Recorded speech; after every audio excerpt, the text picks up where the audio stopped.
أعوذ بالله من الشيطان الرجيم. بسم الله الرحمن الرحيم. الرحمن علم القرآن خلق الإنسان علمه البيان الشمس والقمر بحسبان والنجم والشجر يسجدان والسماء رفعها ووضع الميزان ألا تطغوا في الميزان وأقيموا الوزن بالقسط ولا تخسروا الميزان والأرض وضعها للأنام فيها فاكهة والنخل ذات الأكمام والحب ذو العصف والريحان فبأي آلاء ربكما تكذبان خلق الإنسان من صلصال كالفخار وخلق الجن من مارج من نار فبأي آلاء ربكما تكذبان رب المشرقين ورب المغربين فبأي آلاء ربكما تكذبان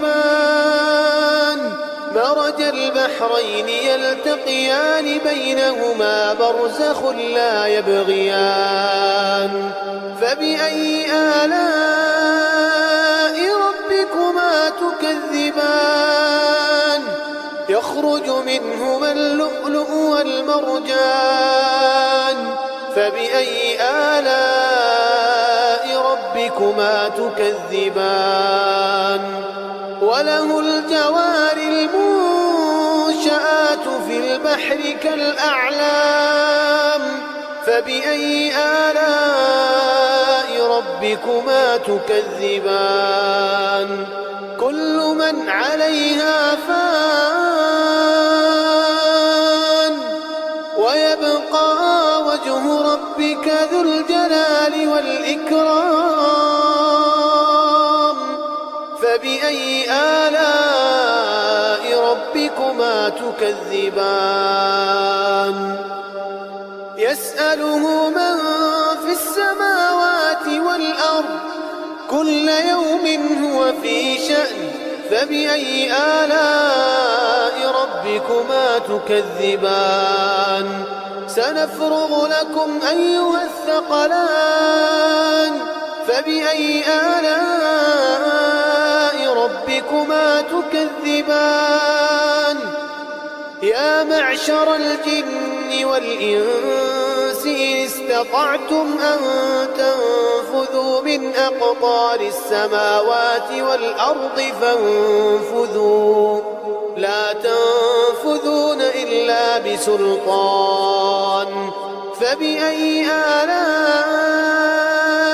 ربكما تكذبان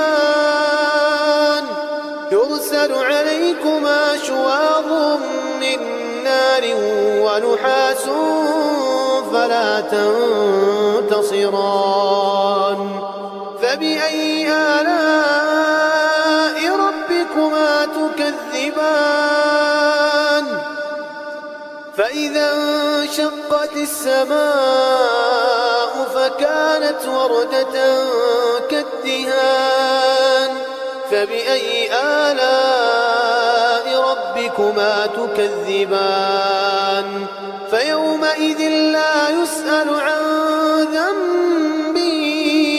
إنس ولا جان فبأي آلاء ربكما تكذبان يعرف المجرمون بسيماهم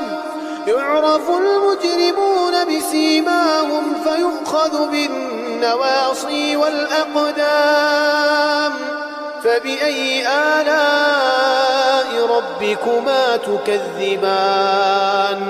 هذه جهنم التي يكذب بها المجرمون يطوفون بينها وبين حميم آن فبأي آلاء ربكما تكذبان ولمن خاف مقام ربه جنتان فبأي آلاء ربكما تكذبان ذواتا أفنان فبأي آلاء ربكما تكذبان فيهما عينان تجريان فبأي آلاء ربكما تكذبان فيهما من كل فاكهة زوجان فبأي آلاء ربكما تكذبان متكئين على فرش بطائنها من استبرق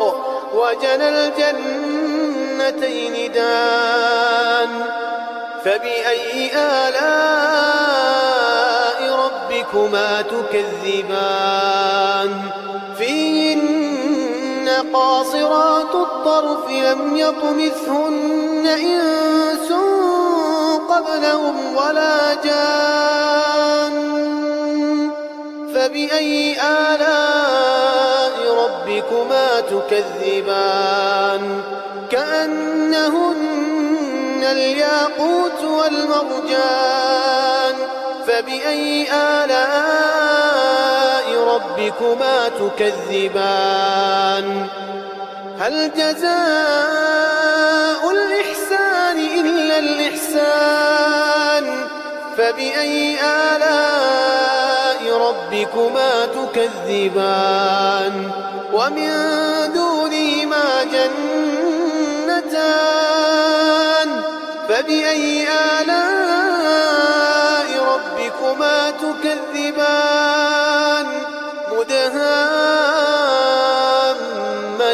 مدهامتان فبأي آلاء ربكما تكذبان فيهما عينان نضاختان فبأي آلاء ربكما تكذبان فيهما فاكهة ونخل ورمان فبأي آلاء ربكما تكذبان فيهن خيرات حسان فبأي آلاء ربكما تكذبان حور مقصورات في الخيام فبأي آلاء ربكما تكذبان لم يطمثهن إنس قبلهم ولا جان فبأي آلاء ربكما تكذبان متكئين على رفرف خضر وعبقري حسان فبأي آلاء ربكما تكذبان تبارك اسم ربك ذي الجلال والإكرام